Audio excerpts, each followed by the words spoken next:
نن د سره پوره په دې بیان کې تفصیل شیر کومه چې جنات او شیطانان څنګه د انسان خدمت کوي او د یو سوداني واقعیا مستاسو ټیم نه ځای کوو راځي چې ټولې واورو. یو جادوګر نیولی و سوداني و او د دیزی حکومت نیولی و نو هغه بیا انټرویو ورکړې وه هغه انټرویو کې توبې وویسته توبه یې ویستې وه او بیا به خلکو له دعوت ورکوو د توحید طرف ته نو هغه دا قصه ذکر کړې وه چې ما نه خلک تپوس کوي چې څنګه د شیطانانو به ستا خدمت کوو هغه ما ته دا ویلي چې ته به دې قرآن ته دي که هغه وړوکې نسخه چې کومې مصحف هغه به راوالې او هغې ته به یو تار واچې او هغه به او دسماتې دا ځای چې کومې په باتروم کې دي کې به یې زوړنګې کته نو هغه ما به هغې کې زوړنګ کړی نو دوی به زما خدمت کوو بعضو ته پکې ویلي دي چې ته به داسې ووایې چې لکه دا پلانې عبادت نشته دا خبره خو په خوله ته وړه ښکاري خو کفر دی لکه اوس شیطان ورته وایي زه به ستا خدمت هله کوم چې کله ته دا ووایې چې د مازدیګرې دا لمونځ نشته دا خبره کول چې د مازدیګرې لمونځ نشته دا خو کفر دی بعضو ته دا ویلي دي چې ته به په ګنده وینې سره چې هغه د ماهوارۍ هغه وینې د ګنده وینه په دې سره به د قرآن بعض ایتونه لیکې هله به موږ ستا خدمت کوو بعضو ته ویلي دي چې ته به لاړ شې پلاني ځای کې به پلاني مخلوق ته سجده ولګې بیا دله موږ خدمت کوو نو دا سوچ مه کوئ چې دا شیطانان د دوی لپاره د دوی خدمتونه د الله د رضا دپاره کوي نه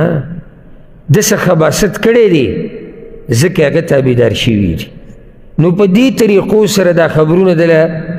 راوړي خو دا خبر د مستقبل خو نه دی د حال دی یا یو کار وشو نږدې وخت کې نو دې کې څه دي په دې قسمه خبرو باندې دوکه کېده نه دي پکار هوښیار اوسئ ویښ اوسئ او نن سبا خو د ټکنالوژۍ دور د فتنه زیاته شوې ده د دوی خپلې چینلې دي د دوی خپل اکاونټونه دي په فیسبوک کې یوټیوب کې عام په دې ډیشونو باندې د دوی خپلې چینلې راځي او په هغې باندې ورته بعض لږې رابطې ورسره کوي هغه یو پروګرام ما کتو د دوی دا پروګرامونه زه کله نه کله ګورم دې دپاره چې راته پته وي چې دوی څه وایي څه نه وایي اگر که دا د عوامو دپاره نه دي جایز نو هغه دغه چا چې دا پروګرام کو دی په یو ملک کې ناست دی ټلیفون چې ورته چا کړی دی هغه په بل ملک کې ناست دی نو هغه ورته وایي جی زما څه مسله ده او دا به څه کېږي او دا به حل شي او که نه هغه ورته وایي ته یو څادر راواله یو څادر راوالي وایي دا ناب که هغه ناب کړي بیا ورته لږ څه بعد وایي ته دا کولاو که اوس هغه څادر کولاو کړي وایي اوس یې ناب که چې ناب کې هلک کمي دې ته جادوګري وایي که نه ښه نو ستا حالات نږدې وخت کې ښه کېدو واله دي اوس ته دې عقیدې ته وګوره ته دې کار ته وګوره ناست دی په یو ملک کې د هغه په بل ملک کې د تپوس دي کې او کپړه لنډه شوه او که کپړه اوږده شوه دا عقیدې ګورې د سوشل میډیا د خورېدو سره یو نقصان دا وشو چې لاشعوري طریقې سره پکې خلک اخته شوي دي ما بل اوس خبر وکړه د دې پروګرامونو کوم پروګرامونو مستقبل چې معلوم وي په دې فیسبوکونو کې راځي او پیدا کړي چې ته به را روان کال له څنګه دا ښه صحیح عقیدې ولې دې به هم ورننوځي ته خو دې ته لږ سوچ وکړه که نه را روان کال به ته څنګه دا خو د غیبو دعوه ده ته څنګه ورننوځي قسمت معلومې او پروګرام ته وایي دا پته لګي چې ستا ښه ملګری کم یو دی دا د چا چې ملګري دي ده ته پکې لا پته نشته چې زما ښه ملګری کم یو دی او پروګرام ته پته لګي چې د ښه ملګری پکې کم یو دی دا موږ په کوم طرف روان یو الحمدلله د مسلمان عقیده داسې صفا ده لکه شیشه شپه هم د هغې رڼا ده اب دې قصو نه دوکه کېږي الحمدلله او ځکه زموږ ژوند ډېر په ارام الحمدلله سکون والا ژوند دی الله یې د مرګه پورې موږ ته نصیب کړي نه د کوټګرو په قیسو کې یو نه د پالګرو په قیسو کې یو نه د نجومیانو په قیسو کې یو نه ستوري معلومو نه چاته خپل مخ ښایو چې اگر ته مستقبل بیان کړي نه پروګرامونو ته ورننوځو نه چا پسې ورځو چې دا ورغوی راله وګوري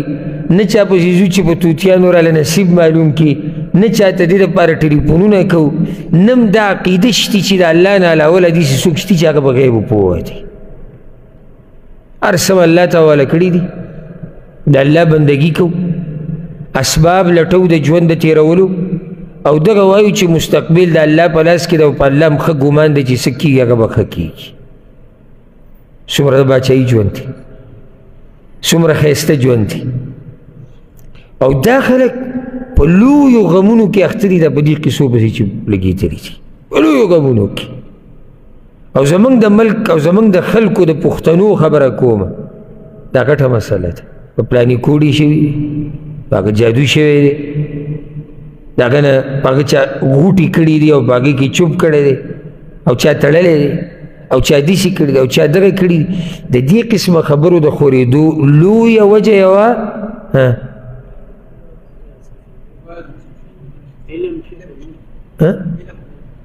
علم نه مخکې عقیدې کمزورتیا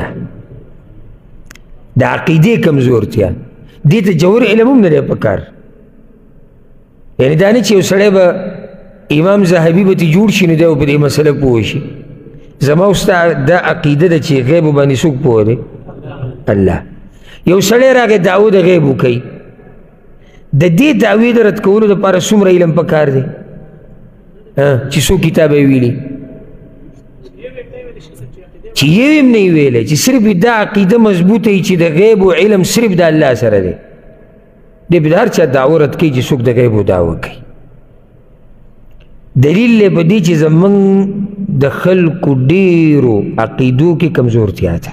ښه دا بیان تاسو واورېدلو د دغه شان بیاناتو لپاره تاسو زموږ سره اوسئ او دا ویډیو خپلو ملګرو سره شیر کړئ السلام علیکم ورحمة الله